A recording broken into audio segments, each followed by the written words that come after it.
Well, um, you know why we're here. Harry here had this idea. Harry had thrown her a sharp look.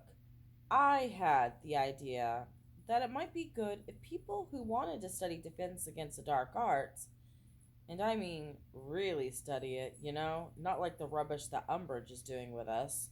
Hermione's voice became suddenly much stronger and more confident because no one could call that defense against the dark arts.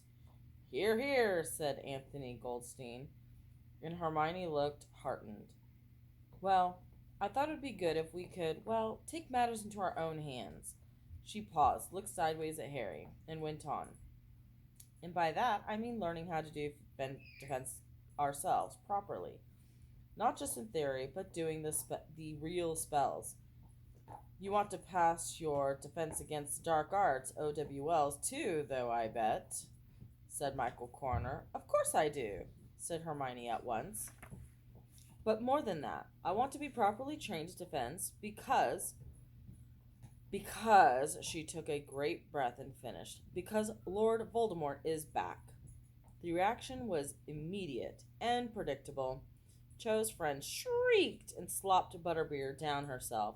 Terry Boot gave a kind of involuntary twitch. Padma Patil shuddered, and Neville gave an odd yelp that he managed to turn into a cough. All of them, however, looked fixedly, even eagerly, at Harry. Well, that's the plan, anyways, said Hermione. If you want to join us, we will need to decide how we're going to. Where's the proof? You know who's back, said the blonde Hufflepuff player in a rather aggressive voice. Well, Dumbledore believes it, Hermione began. You mean Dumbledore believes him, said the blonde boy, nodding to Harry. Who are you? Said Ron rather rudely. Zacharias Smith, said the boy, and I think we've got the right to know exactly what makes him say you know who is back. Look, said Hermione, intervening swiftly, that's really not what this meeting is supposed to be about. It's okay, Hermione, said Harry. It just dawned on him why there were so many people there. He thought Hermione should have seen this coming. Some of these people, most of them, had turned up in hopes to hearing Harry's story firsthand. What makes you say you know who is back? He asked, looking at Zacharias straight in the face. I saw him. But Dumbledore told me the whole school what happened last year. Dumbledore had told the whole school what happened last year. And if you didn't believe him, you won't believe me. And I'm not wasting an afternoon trying to convince anyone. The whole group seemed to have held its breath while Harry spoke. Harry had the impression that even the barman was listening. He was wiping the same glass with that filthy rat, making it steadily dirtier.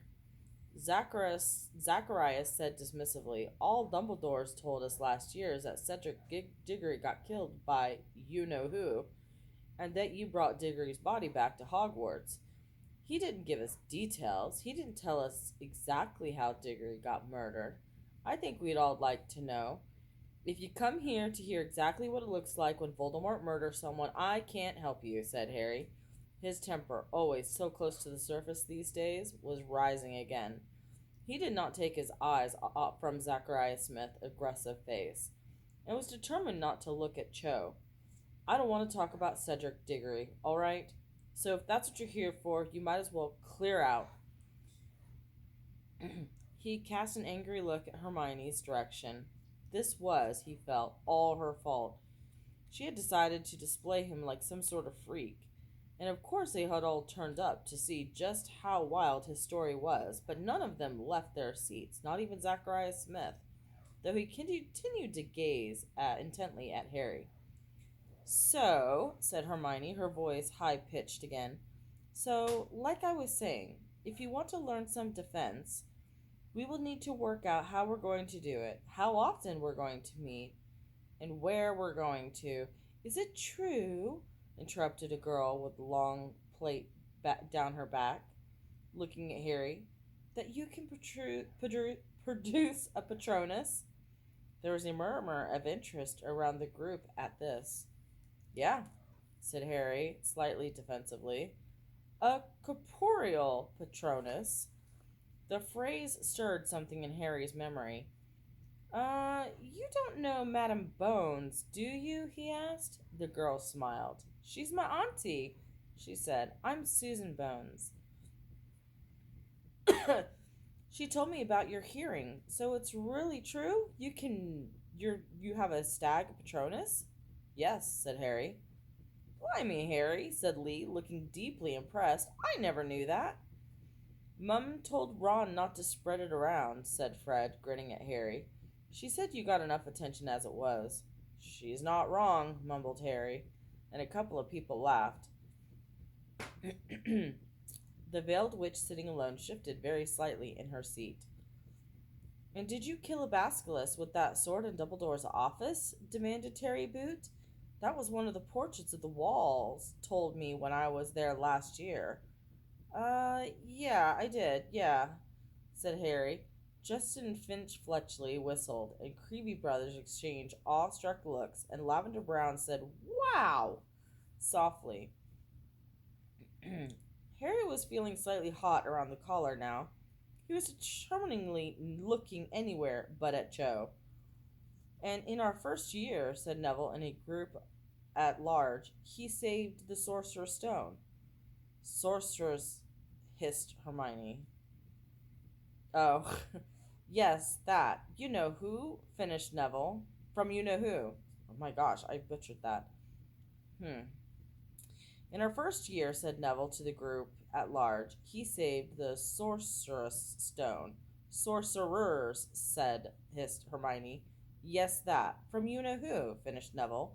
Hannah Abbott's eyes were as round as galleons. And that's not to mention, said Cho. Harry's eyes snapped across her. She was looking at him, smiling. His stomach did another somersault. All the tasks he had to get through in the Triwizard Tournament last year, getting past dragons and merpeople and acromentulas and other things. There was a murmur of impressed agreement around the table. Harry's insides were squirming.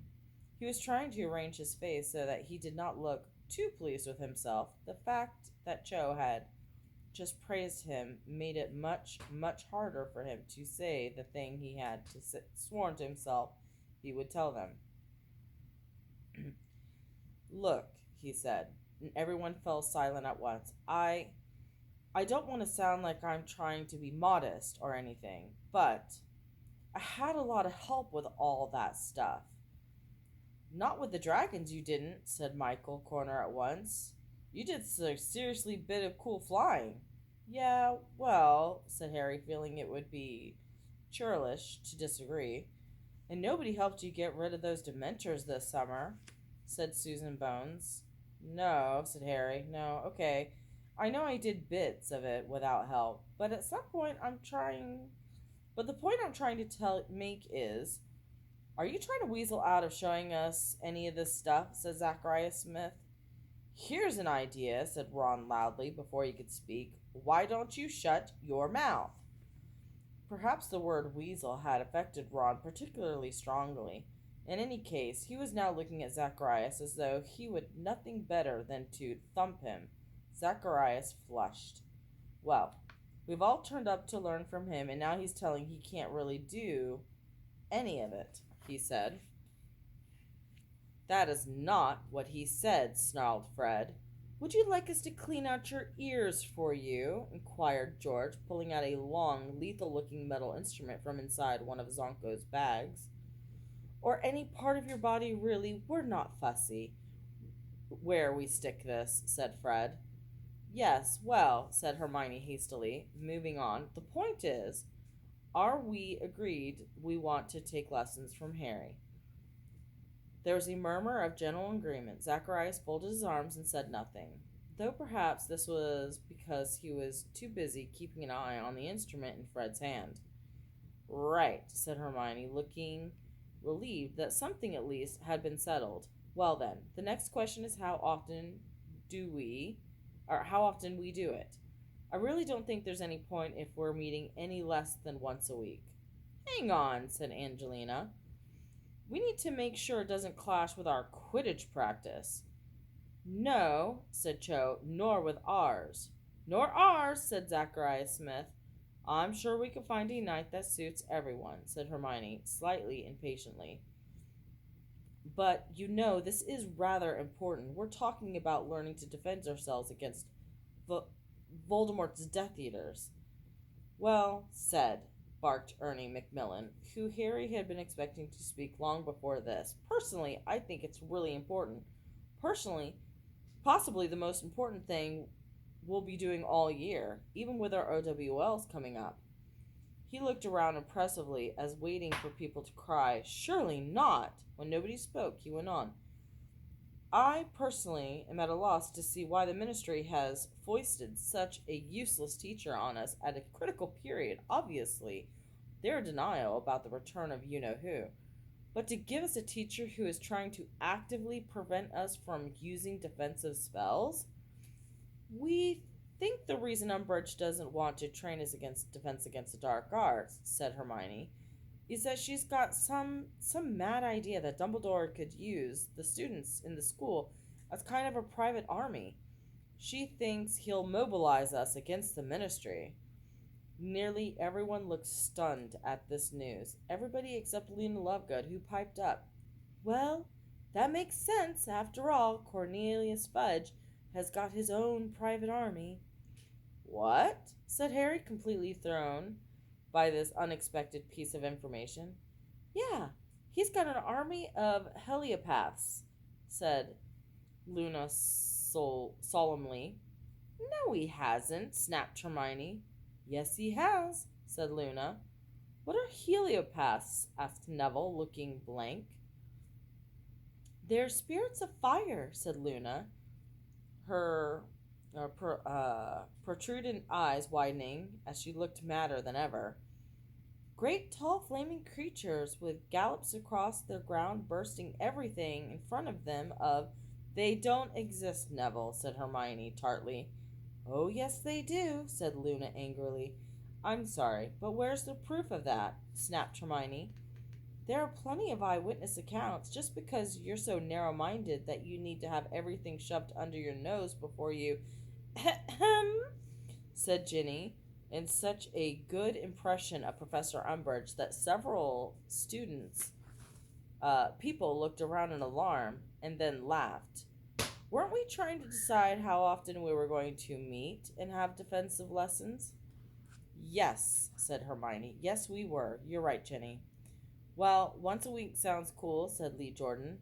As long as, Angelina, yes, I know about Quidditch, said Hermione in a tense voice. Well, the other thing is to decide is where we're going to meet. This is rather more difficult. The whole group fell silent. Library, suggested Katie Bell after a few moments. I can't see Madam Pince being too chuffed with us doing jinxes in the library, said Harry. Maybe an unused classroom, said Dean. Yeah, said Ron. McGonagall might let us use hers. She did when Harry was practicing for the Triwizard.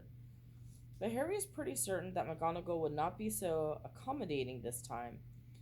For all that Hermione had said about the study and homework groups being allowed, he had the distinct feeling that this one might be considered a lot more rebellious.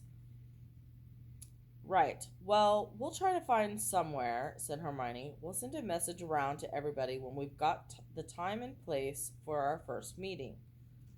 She rummaged in her bag and produced a parchment of quill, then hesitated, rather as though she was steeling herself to say something. I think everybody should write their names down just so we know who was here. But I also think, she took a deep breath, that we all ought to agree not to shout about what we're doing. So if you sign, you're agreeing not to tell Umbridge or anybody else what we're up to. Fred reached out for the parchment and cheerfully wrote his signature, but Harry noticed at once that several people looked less than happy about the prospect of putting their names on that list. Said Zachariah slowly, not taking the parchment from George, who was trying to pass it to him. Well, I'm sure Ernie will tell me when the meeting is. But Ernie was looking rather hesitant about signing too. Hermione raised her eyebrows at him. Well, we're prefects, Ernie burst out. And if this list is found, well, I mean to say, you said it yourself. If Umbridge finds out, you just said this group was the most important thing you'd do this year, Harry reminded him. Yes, said Ernie. Yes, I do believe that. It's just. Ernie, do you really think I'd leave this list lying around? Said Hermione testily. No, of course not, said Ernie, looking slightly less anxious. Yes, of course I'll sign. Nobody raised objections after Ernie, though Harry saw Cho's friend give her a rather reproachful look before adding her name. With the last person Zacharias had signed, Hermione took the parchment back and slipped it carefully into her bag. There was an odd feeling in the group now. It was as though they had just signed some kind of contract. Well, time's ticking, said Fred briskly, getting to his feet. George, Lee, and I have got items of sensitive nature to purchase. We'll be seeing you all later. In twos and threes, the rest of the group took their leave, too. Had a Cho made rather a business of fastening the catch on her bag before leaving, her long, dark curtain of hair swinging forward to hide her face. But her friend stood beside her, arms folded, clicking her tongue so that Cho had but little choice but to leave with her. And her friend ushered her through the door. Cho looked back and waved at Harry. Well, I think that went quite well, said Hermione happily, as Harry, and Ron walked out the Hogshead into the bright sunlight a few moments later. Harry and Ron were clutching their own bottles of butterbeer. That Zacharias bloke's a wart, said Ron, who was glowering after the figure of Smith, just discernible in the distance. I don't like him much either, admitted Hermione, but he overheard me talking to Ernie and Hannah at the Hufflepuff table, and he seemed really interested in coming. So what could I say? But the more people, the better, really. I mean, Michael Corner and his friends wouldn't have come if it hadn't been going out with Ginny. Ron, who had been draining the last few drops of butterbeer, gagged and sprayed butterbeer down his front. He's what? Spluttered Ron, outraged. His ears now resembling curls of raw beef. She's going out with my sister's going? What do you mean, Michael Corner? Well, that's what he and his friends came. That's why he and his friends came, I think. Well, they're obviously interested in learning defense, but if Ginny hadn't told Michael what was going on... When did she... They met at the U Ball and got together at the end of last year, said Hermione composingly. They had turned in to the high street, and she paused outside Shriek and Shriven Shack Quill Shop, where they had a handsome display of peasants' feather quills in the window. I could do with a new quill. She turned into the shop. Harry and Ron followed her. Which one was Michael Corner? Ron demanded furiously. The dark one, said Hermione. I don't like him, said Ron at once. Big surprise, said Hermione under her breath.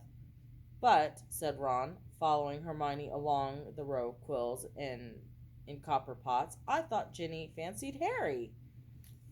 Hermione looked at him rather pityingly and shook her head. Ginny used to fancy Harry, but she gave up on him months ago. Not that she doesn't like you, of course, she added kindly to Harry, while she examined the long black and gold quill. Harry's, whose head was still full of Cho's parting waves, did not find the subject quite as interesting as Ron, who was positively quivering with indignation. But it did bring up something home to him that until now he had not really registered. So that's why she talks to me now, he asked Hermione. She's never used to talk in front of me. Exactly, said Hermione. Yes, I think I'll have this one. She went up to the counter, handed over 15 sickles and 2 knuts, with Ron still breathing down her neck. Ron, she said severely as she turned and trod on her feet. This is exactly why Ginny hasn't told you she's seeing Michael. She knew you'd take it badly. So don't harp on about it. For heaven's sake. What do you mean? Who's taking anything badly? I'm not going to harp on anything. Ron continued to chutter under his breath all the way down the streets. Hermione rolled her eyes at Harry, then said in an undertone, while Ron was still muttering imprecations about Michael Corner and talking about Michael and Ginny, what about Cho and you? What do you mean? Said Harry quickly. It was as though boiling water was rising rapidly inside him, burning sensation